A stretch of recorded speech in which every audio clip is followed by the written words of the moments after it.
but found himself unable to move more than an inch forward.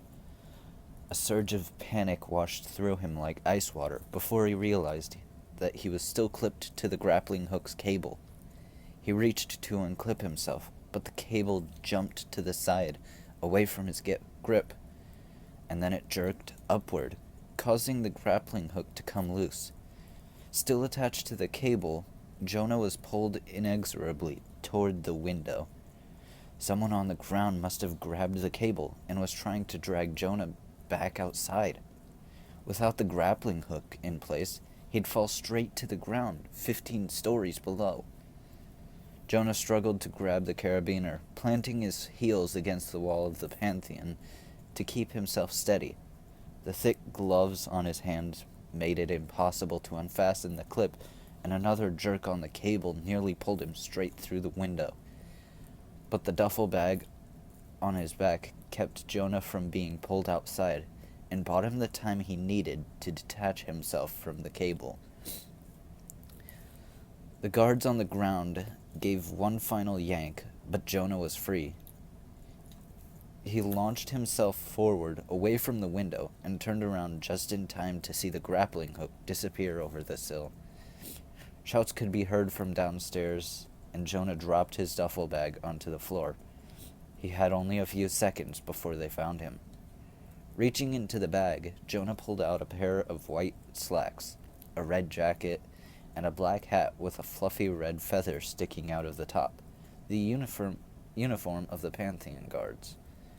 Jonah pulled it on as fast as he could, not even stopping to remove the harness.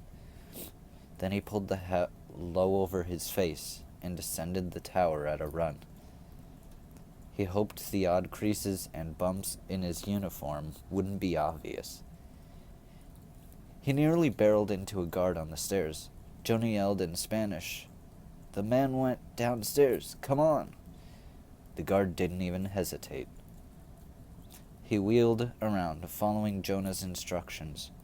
Relieved, Jonah pelted after him, but as they went down, his thudding heart slowed, worry turning into dread as they entered the ground floor of the Pantheon, and Jonah looked toward the old altar.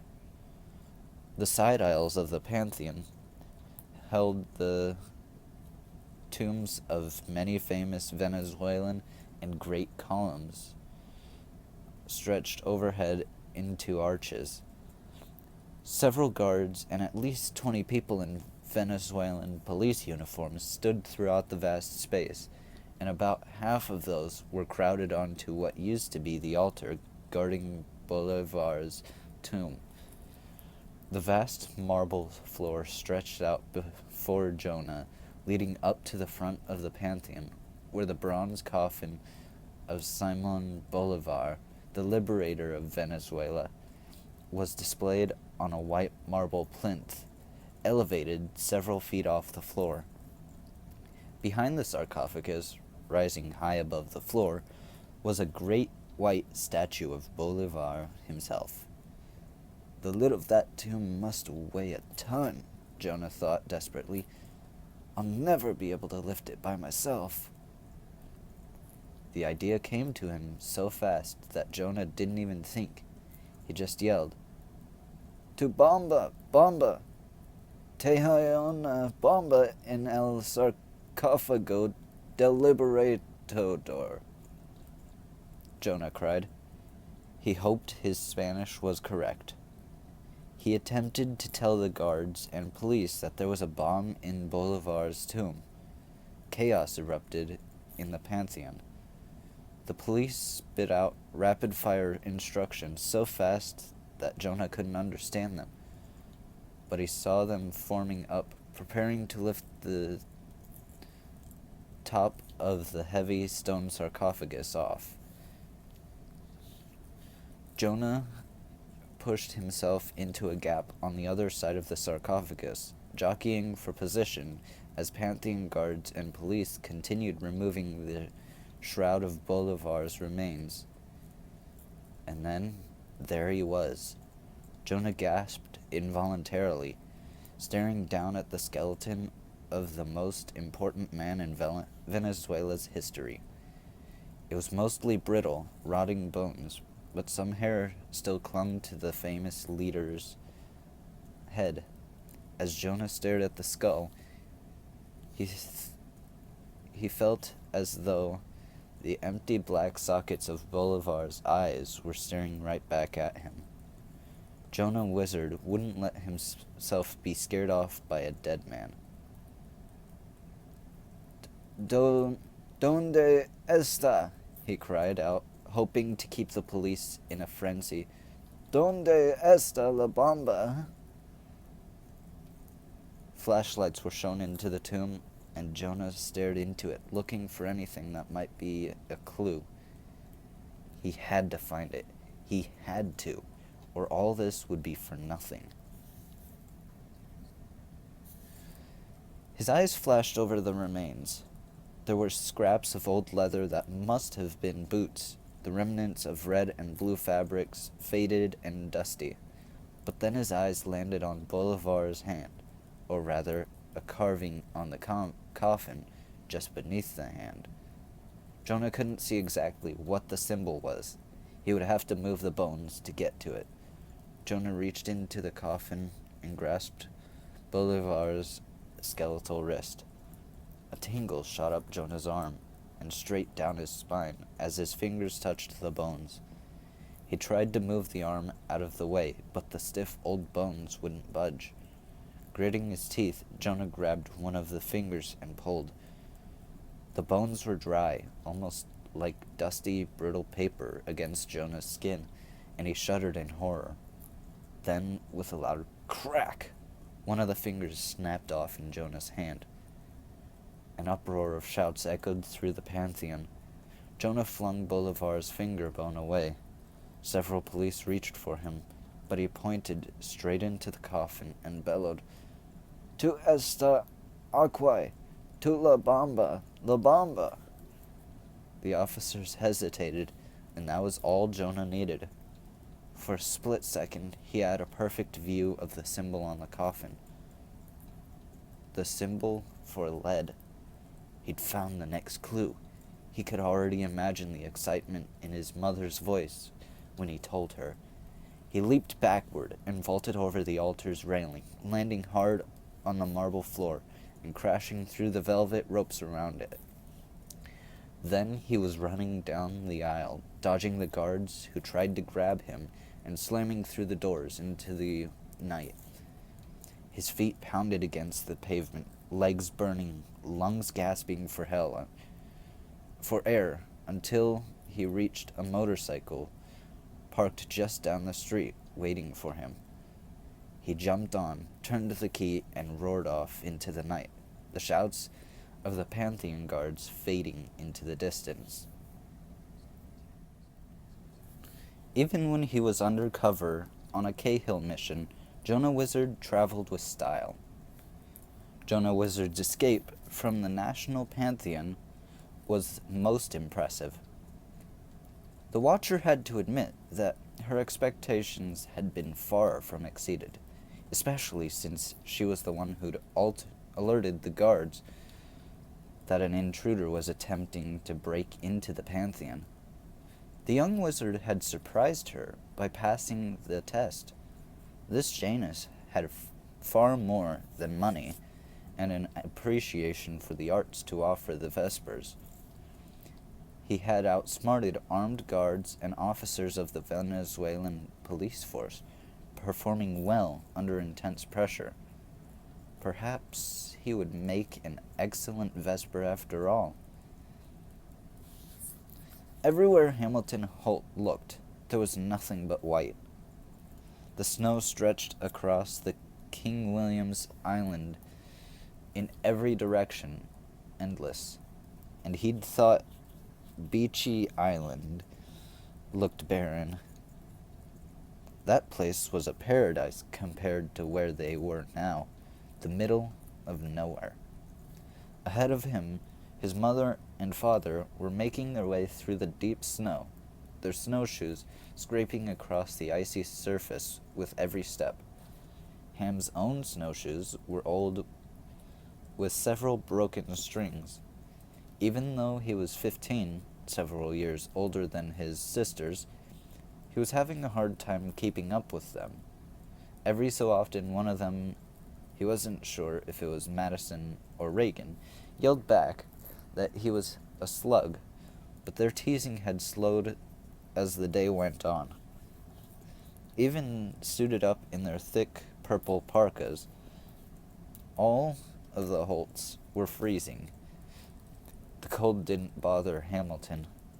What made the Arctic difficult to bear was how there was nothing to distract him from his thoughts. He kept seeing things flash across his mind. Kids tied up in the back of a van, the blackened husk of a burned building, the murderous looks on the faces of fellow Cahills as they tried to steal clues from one another. The clue hunt had changed everything. At least it had for Ham. His sisters still seemed content to follow their father, Eisenhower, around the globe, sabotaging the other Cahill teams and doing whatever was necessary to get the clues. But Ham wasn't so sure anymore. "Team, halt!" The command from his father took Hamilton by surprise. The Holts weren't big on their rest stops. "What is it, Sugar Muffin?" Ham's mother, Mary Todd Holt, asked. "Binoculars," Eisenhower barked, extending his thick-gloved hand. His wife dutifully reached into her pack and produced a pair, which Eisenhower rammed against his eyes. But he'd forgotten to remove his ski glasses first, and there was a yelp of pain and a muffled curse from beneath his balaclava. The family waited in silence as Eisenhower adjusted the binoculars and peered into the distance. "There!" he yelled suddenly. "We're not alone out here." "Who is it?" Madison demanded. "They've got a tent," said Eisenhower, "and a fire. We've been followed." Hamilton stomped forward on his snowshoes and took the binoculars from his father. Through them, he had a good view of 3 people, all sitting on tiny camp chairs around some sort of glowing orange device. "It's a heater," he said, "not a fire.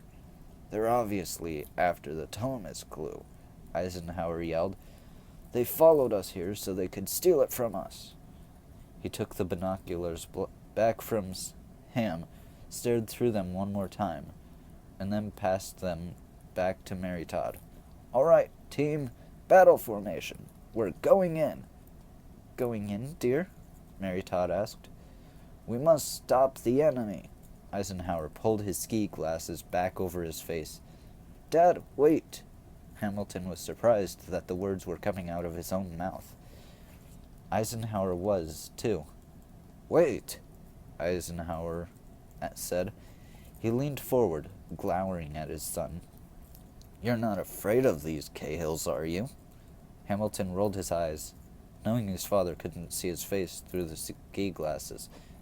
"They probably aren't even Cahills, Dad. We should just keep going." Eisenhower drew himself up to his full height. Hamilton could see him flexing meaty fingers through his winter gloves. "No son of mine is going to act like a cowardly shrimp. Holtz, move out!"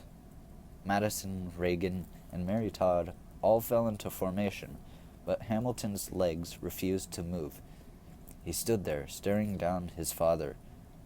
"They could be innocent backpackers," he said, "or scientists, or explorers. You don't know they're Cahills." Eisenhower leaned forward and put his face very close to his son's. "Of course they're Cahills," he snarled. "No one else would be out here. Now get moving." Something hot was boiling inside Hamilton, something that wouldn't let him back down. He had done a lot of things he wasn't proud of during the clue hunt, most of them on his father's orders. Grace Cahill's mansion was burned to the ground because of him. One of the funeral attendees had been taken away in an ambulance. And that hadn't been the last time one of Eisenhower's strategies had landed people in the hospital. "You want to attack those people? Fine," Hamilton snapped, "but I won't help you." He turned his back on his father and started to walk away. Hamilton expected to hear his father's enraged shouts as he left, but instead, the air was silent for several seconds. And then so quietly, he almost missed it, Hamilton heard Eisenhower say one word: "Traitor." He almost stopped. His footsteps slowed, but something pushed him on. The word echoed in Hamilton's ears for a long time as he trudged away through the snow. He forced himself to focus on getting as far away as he could. It wasn't until he started shivering, even underneath his huge parka, that Hamilton realized it was getting dark. He looked up at the sky and then scanned the horizon in all directions. Nothing but the bleak snowscape, a few icy-looking mountains rising in the far distance. Leaving his family had been stupid. If he'd stayed with them, he could have controlled the situation, maybe scared the backpackers off before Eisenhower could do them any real damage. And then a worse thought occurred to Hamilton. What if those backpackers really are Cahill agents? They could be dangerous. His family might have needed him, and instead, here he was, stomping around the Arctic by himself. Hamilton immediately turned around. He started following his footprints back, but it was dark, and the snowshoes didn't leave very deep tracks. Wind was blowing the top layer of snow around in all directions, and soon Hamilton had lost his path entirely. All he could do was keep walking and hope that he'd pick up the trail again. Hamilton's stomach clenched. If he couldn't find his way back to his family, he'd be in trouble. His mother had been the one navigating the snowy terrain. He had no compass or GPS of his own. The skin on the back of his neck prickled as he thought of all those past explorers who had come to the Arctic, like him, searching for a clue, only to freeze to death before they could return. Walking back through the snow at night seemed to take 10 times as long as it had on the way out. The sky was almost pitch black now, except for the stars clearly visible overhead. The temperature was dropping steadily, and the chill of the Arctic cut through Hamilton's parka like icy knives. If only he knew more about navigating by the stars, he'd have a better chance of making it out of here alive. But astronaut navigation hadn't exactly been a high priority on Eisenhower Holt's training regimen.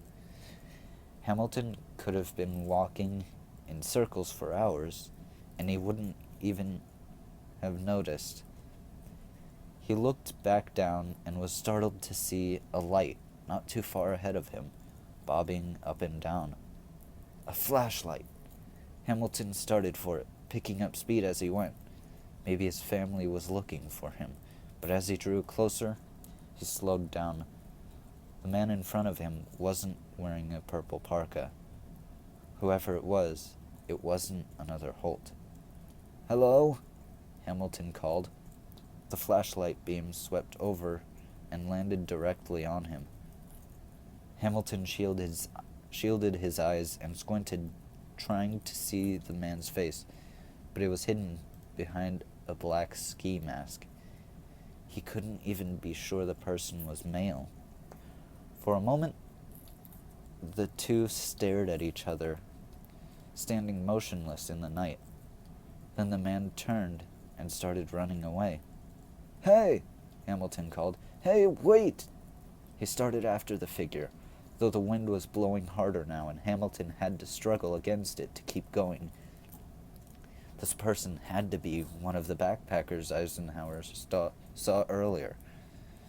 Of course, the guy didn't seem too interested in helping Hamilton.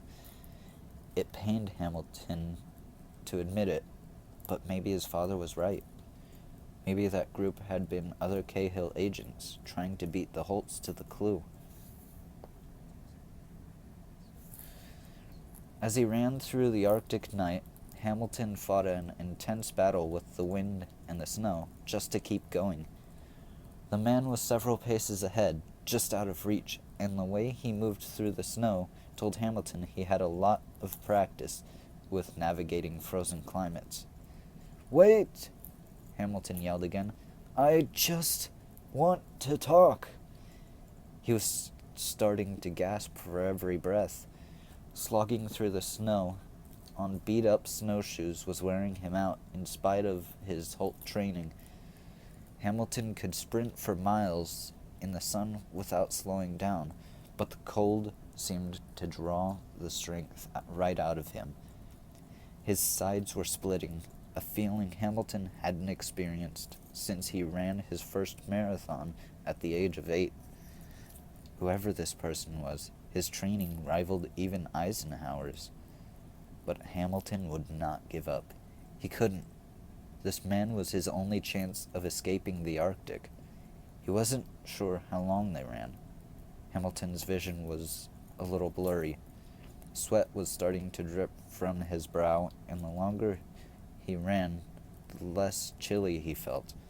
In fact, his body was getting unpleasantly warm inside the parka now. But Hamilton didn't dare take it off. He'd have to discard it to keep up the pace, and if he left his parka behind, he'd die in the cold as soon as he stopped running. And then, without any warning, the man in front of Hamilton disappeared. Ham ran a few more steps, then slowed to a stop, squinting into the darkness. The man he was chasing had been holding a flashlight, which made it easy for Hamilton to stay with him. But now the light was gone. Ham's eyes readjusted to the dark, trying to see into the inky blackness of the snowscape around him. No, he couldn't be gone. He couldn't be. Another unfamiliar sensation gripped Hamilton's heart, as if an invisible hand had reached through his chest and started squeezing. It was panic. He was alone in the Arctic, and he'd completely lost any sense of where he was going. Hamilton was utterly lost. He sank to his knees in the soft snow beneath him. Sweat began to freeze into icy droplets on his face, and already he felt the chill returning to his body, creeping along his skin, settling deep into his bones. For a moment, Hamilton Holt did not move. He wasn't sure exactly what made him look up. There was no sound exactly. It was more like a feeling that he wasn't alone. But when Hamilton dragged his eyes up from the snowy ground, it took a moment to register what he was seeing. Because standing directly in front of him was an enormous polar bear.